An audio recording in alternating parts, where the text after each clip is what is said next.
আপনি যে কি করেন না মা, এত করে আপনাকে বললাম ওকে কিছু বলবেন না, একটা কথা আপনি চেপে রাখতে পারেন না সত্যি। কেন বৌমা, আমি তো কিছু বলিনি, একটা কথাও তো বলিনি, মুখে তো কলু পেটেছিলাম। সে তো আমি আর সোনালি দরজার আড়ালে দাঁড়িয়েছিলাম বলে, না হলে আপনি বলেই ফেলতেন। ঠিকই বলেছ, ওই সত্যি কথা না বেশিক্ষণ চেপে রাখতে পারি না, কেমন যেন হাঁপিয়ে উঠি। যাক বাবা, এই যাত্রা বেঁচে গেছি, নইলে তোমার কাছে আমার কথার খেলাপ হয়ে যেত। না ঠিক আছে, আপনি তো বলেননি কিছু শেষ পর্যন্ত। কিন্তু বৌমা, আমি না বললেও কালো তো কখনো সাদা হয়ে যাবে না। আমিও তো সারাদিন সর্বক্ষণ সেটাই ভাবছি যে কি করা যায়, ভেবে ভেবে কোনো কুল কিনারা পাচ্ছি না তো। আমি এ বয়সে ভেবে কিছু কুল কিনারা করতে পারছি না, তুমি আর কি করবে? এই এতগুলো টাকার ব্যাপার, কারোর কাছে যে চাইবো, কারোর কাছে চাইলেও তো তারা ভাববে যে হঠাৎ আমাদের এতগুলো টাকা কেন দরকার পড়লো। সেও তো ঠিক। আচ্ছা বৌমা, বৌমা, আমার ফিক্সড ডিপোজিট গুলো ভাঙিয়ে ফেলো না। এটা আপনি কি বলছেন মা? না মা, সেটা কি করে হয়? ওটাই তো আপনার একমাত্র সঞ্চয়, ওটা ভাঙিয়ে ফেললে আপনার ভবিষ্যতে। কিন্তু কিছু তো একটা করতে হবে। হ্যাঁ, কিন্তু আপনার ফিক্সড ডিপোজিটে হাত দেওয়া যাবে না। তাহলে কি করবে? মাতাজি বলেন যিনি বিপদ দেন তিনি নাকি বিপদের হাত থেকে রক্ষাও করেন। সব কথার কথা, কিচ্ছু হয় না। তাহলে তুমি না হয় আরেকবার মাতাজির কাছে যাও, গিয়ে এই বিপদের কথা সবিস্তারে তাকে বলো, দেখো কি বলে। এই সব কথা মাতাজিকে বলবো? হ্যাঁ বলবে, দেখো যদি কোনো পথ দেখাতে পারে।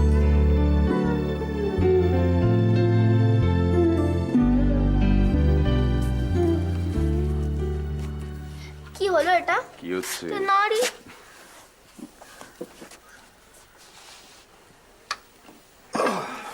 বাবা, তোমার অফিস এত তাড়াতাড়ি বন্ধ হয়ে গেল কেন? কেন বল দেখি। তুমি আজ তাড়াতাড়ি বাড়ি এলে তাই। তোর বোকা, অফিস কি দোকান যে বন্ধ হয়ে যাবে? অফিস ছুটি হয়, তাই না বাবা? তাই না বাবা, তুমি রোজই তাড়াতাড়ি ছুটি নিয়ে আসতে পারো বাড়ি। তাই? কিরিট, বাবাকে একটু রেস্ট নিতে দাও। আসা মাত্র এমনি বকর বকর বকর বকর শুরু করে দিয়েছে। না না ঠিক আছে। আরে না না, দিন রাত দুজনে মিলে লড়াই করছে। তোমায় চা কফি কিছু দেবো? না এখন লাগবে না, অফিসে একটু আগে স্ন্যাক্স আর কফি খেয়ে এসেছি। মা, বাইরের খাবার বেশি খাওয়া উচিত নয়, তাই না মা? পাকামি করো না। মা, আমার একটু কালার বক্সটা দেবে এদিকে?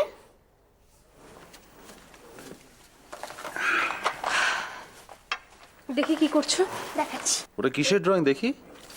ওই একটা ছোট পাহাড়, তার মধ্যে দুটো বাড়ি আছে, আর একটা মেয়ে অনেকগুলো ফুল নিয়ে উঠছে পাহাড়ের উপর। কই দেখি। আমি আগে দেখিনি। বাহ, বেশ সুন্দর তো। আচ্ছা বাবা, দাও এদিকে দাও। দেখি দেখি দেখি দেখি। তুমি রাখি আন্টিকে একবার বাড়িতে আসতে বলো না কেন গো? রাখি আন্টিও তোমার তো বন্ধু হয়, বলো। দেখি।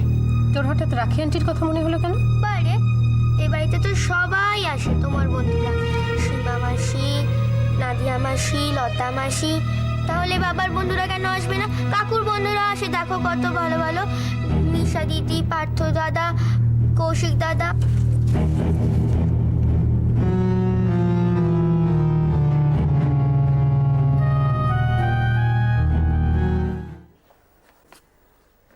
খোকা, তোরা কি শুরু করেছিস বলতো? দেখলি তো নিনাটা ভালো করে খেতেও পারলো না। একদিন না খেলে কিছু হবে না মা।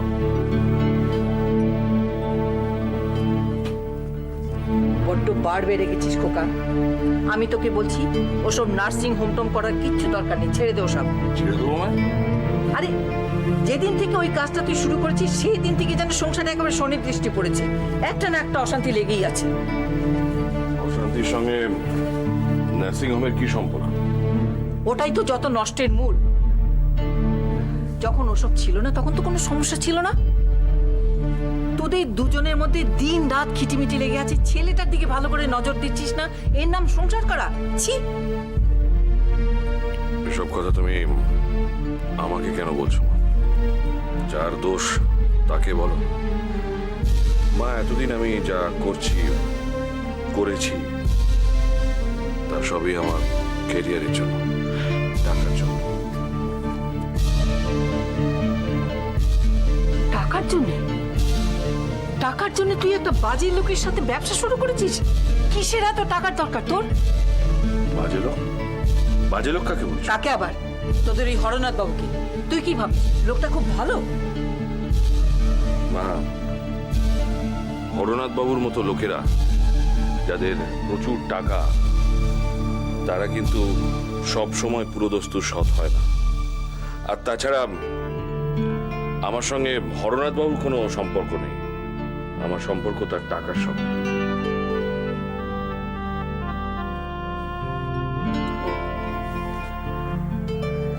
বুঝেছি, ঠিক আছে। তুই যদি ওসব কাণ্ড কারখানা বন্ধ না করিস, আমাকে কোনো হোমে পাঠিয়ে দে। কি বললাম তো, আমাকে কোনো ওল্ড এজ হোমে পাঠিয়ে দে। চোখের সামনে তোদের এসব দেখতেও হবে না, শুনতেও হবে না। মা, তুমি আমাকে এসব কথা বল। মা, মা,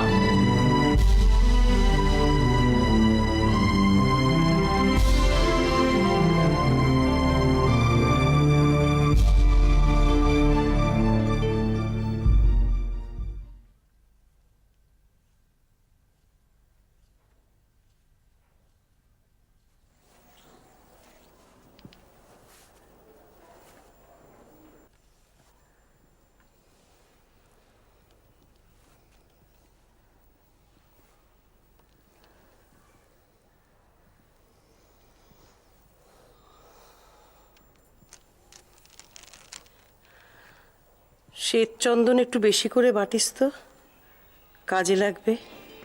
আচ্ছা মা।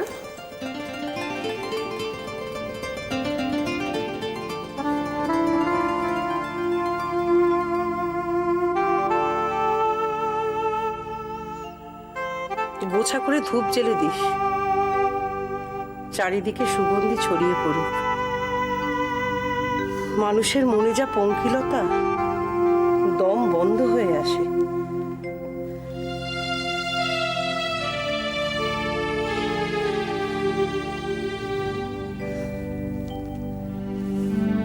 চারিদিকে মানুষজনের মুখের দিকে চেয়ে দেখ, শুধু চিন্তা আর চিন্তা। কি করে আরো পাবে, আরো আরো, শুদ্ধ স্বার্থ চিন্তা। ওরে 3.5 হাত জমিতে কত নিবি রে? এই জন্যে লতা মেয়েটাকে আমার এত ভালো লাগে। মেয়েটার মধ্যে এখনো সারল্য আছে।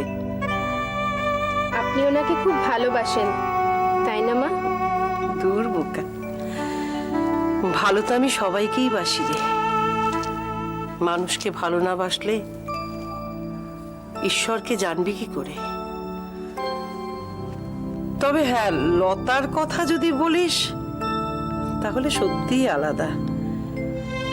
মেয়েটা এত ভালো, আগেই সকলের চোখ টানে। দেখ তো কে এলো। হ্যাঁ মা, দেখছি।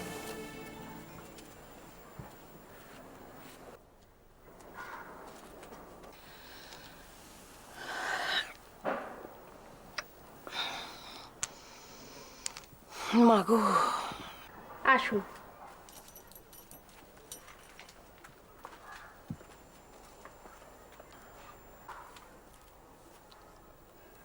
যান, বসুন।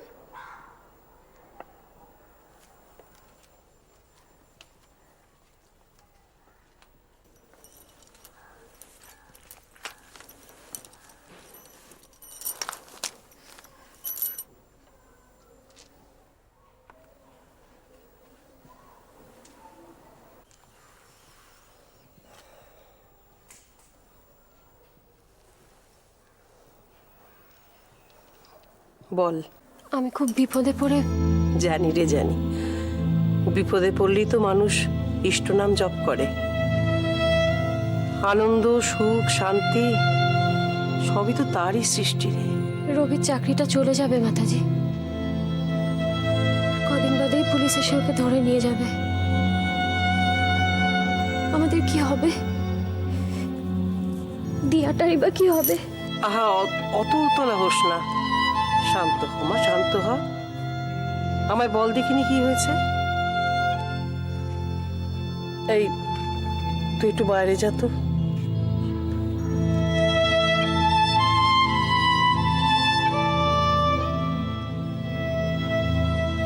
নে, এবার বল কি হয়েছে।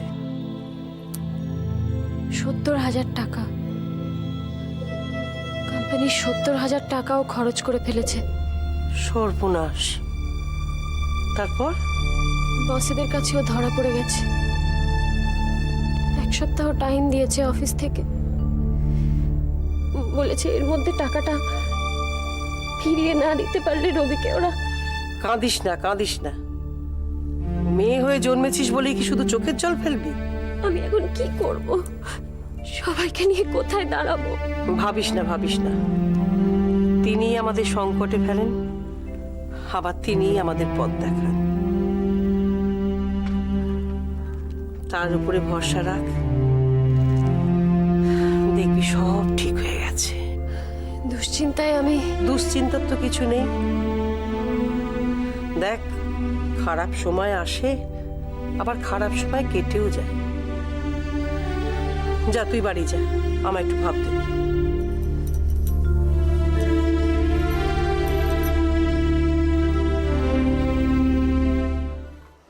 তোর মাথাটা গেছে মায়া, ডাক্তার দেখা সিরিয়াসলি। এই তোকে কে বলেছে রে তুই তোর মাথা দেখাকে যা? আমি তোর মতো পাগলামি করি? করিস না আবার। না না, ঘর ভর্তি তাহলে শাহরুখের পোস্টার, রাহুল দ্রাবিড়ের পোস্টার, সারা ঘরে পোস্টার লাগিয়ে রাখিস কেন? আমি লাগিয়েছি, ওটা তো দাদা লাগিয়েছে। তুমি লাগাওনি, দাদা লাগিয়েছে। দাদা তোমার ঘরে এসে ঢুকে লাগিয়ে দিল আর তুমি কিছু বললে না, এমনি অ্যালাউ করে নিলে? হ্যাঁ করলাম। আচ্ছা শোন, ওখানে যদি শাহরুখের জায়গায় বিবেকের পোস্টার হতো তাহলে? না, বিবেককে আমার ভালোই লাগে না। ও, তাহলে তোমার এটা পাগলামি নয়। আমার শাহরুখের পোস্টার লাগানো আর তোর দুটো কাজ এক হলো? হ্যাঁ হলো, যা। আমার অভিক স্যারকে খুব ভালো লাগে, ব্যাস। সামনে এক্সাম আছে মায়া।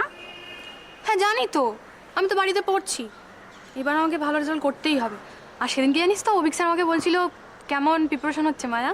হ্যাঁ, কিন্তু সীমা আন্টি যদি জানতে পারে তবে কি হবে বলতো? এই শোন, কিছু তো জানতে পারিনি, আবার আমি কি করেছি রে? কি করেছিস? বন্দনা মিস যদি সেদিন তোর মায়ের কাছে রিপোর্ট করতেন। সবাই ক্লাস করছে আর তুই কিনা বাইরে অভিক স্যারকে দেখছিস 6B's সামনে উনি দাঁড়িয়ে আছে। ভাগ্যিস বন্দনা মিস বুঝতে পারিনি, তবে কি হতো বলতো? এই শোন, কিছু তো বুঝতে পারিনি, আবার কি রে? তা বলে তুই। আমার অভিক স্যারকে খুব ভালো লাগে রে সেটা। কি করবো বল, ওনাকে দেখলেই আমার জন্য কেমন মনে হয়। আর মনে হয় যে এখন যদি কোনো ক্লাস না থাকতো তাহলে।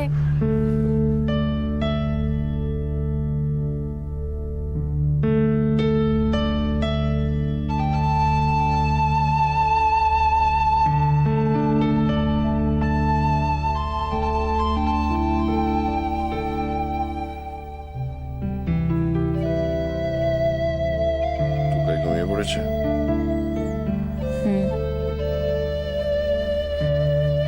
ঠিক দেখেছ কি? টিভির সাউন্ড অফ করে টিভি দেখছে। বললাম তো, দেখে এসছি সত্যি ঘুমিয়ে পড়েছে। বড্ড বেশি টিভি অ্যাডিক্টেড হয়ে যাচ্ছে। আমি দেখছি।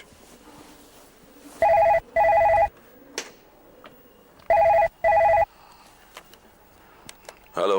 হ্যালো, হ্যাঁ আমি কথা বলছি। কি ব্যাপার এত রাতে? কটা বাজে খেয়াল আছে? হ্যাঁ জানি, রাত হলেও আমার কিছু করার ছিল না আদিত্য। তুমি তো অন্তত আমার অবস্থাটা বুঝতে পারছো। আমার কিছু করার নেই। না শোনো টিনা, আমি তোমাকে আগেও বলেছি এর একটাই সমাধান হতে পারে। No no, I don't want to kill this child. Tina, আমি তোমাকে বলেছি এটাকে কিল করা বলে না, ইটস নট কিলিং। আর আমি যদি বলি যে এই সন্তানের বাবা তুমি, তাহলে তুমি কি করবে? না, একেবারে বাজে কথা বলবে না।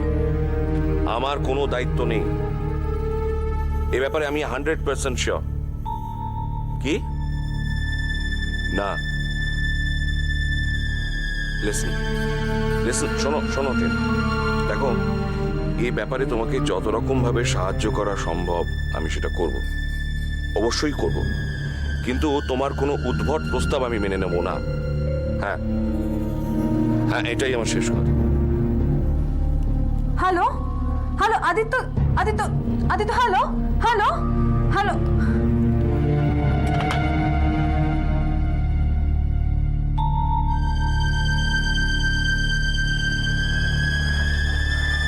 বুঝলেন জামাল সাহেব, মানুষ বড় বিচিত্র জীব। এত বৈচিত্র্য কোনো জীবের মধ্যেই নেই। বাইরের আকৃতিটা বড় ক্যামোফ্লেজিং, যেটা দেখে ভেতরটা চেনা যায় না। মানুষ চেনা বড় মুশকিল। হঠাৎ এইসব কথা কেন ম্যানেজার সাহেব? এইসবই তো ভাবি, কোনো কাজ তো নেই, বসে বসে খালি এইসবই ভাবি। এই কথাটা আপনার মুখে মানায় না। যখন কাম করছেন তখন তো অফুরন্ত কাম করছেন, এখন আফসোস কিসের? আফসোস না, আফসোস না। ভাবি, আমাদের সময় তেমন ছিল না। আস্তে আস্তে মানুষজন সব কেমন পাল্টে যাচ্ছে। বাইরে ভদ্রতার মুখোশ, আর তার আড়ালে দুষ্কর্ম। এটা করতে মানুষের বিবেকে বাধে না।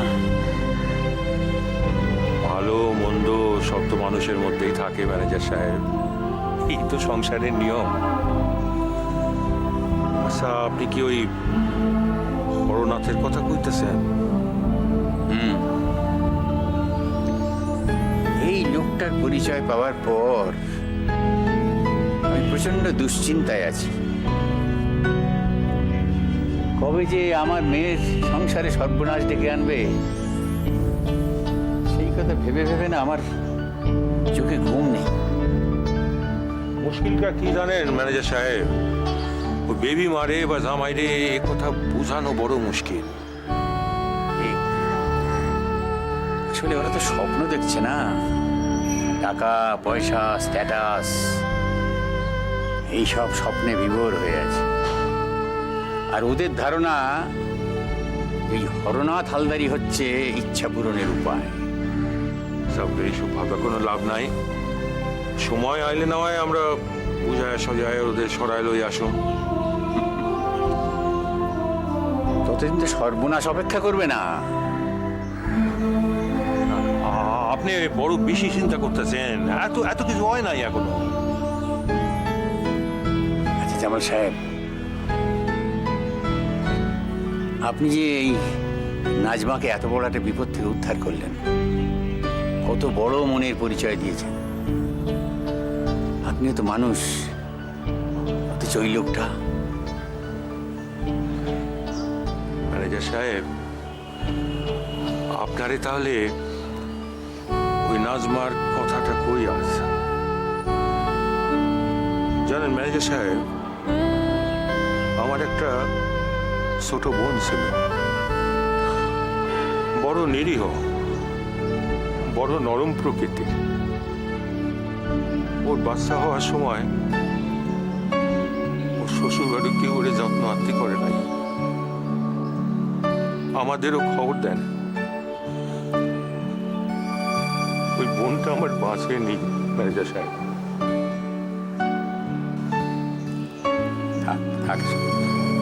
না ম্যানেজার সাহেব, আমারে কইতে দেন। কাউরে তো এতদিন এসব কথা কইতে পারি নাই, আপনারে কই। নাজমারে সেদিন প্রথম দেখলাম না, সেদিন মনে হলো ও যেন আমার ওই ছোট বোন, যারে আমি। তাহলে দেখুন কত বড় মনের পরিচয় দিয়েছিলাম। নাজমাও কিন্তু আপনাকে মানুষ ভাবে না, সে ভাবে উনিও যা, না না আপনিও তাই। না না না না। আল্লাহ তো আমার হাল দিয়ে ওনার কাম করাইলাম। আমার এতে কোনো কৃতিত্ব নাই ম্যানেজার সাহেব, আমার কোনো কৃতিত্ব নাই। আপনি বললেই হবে? মানুষ কি তা ভাববে? মানুষ মানুষের মতোই ভাববে।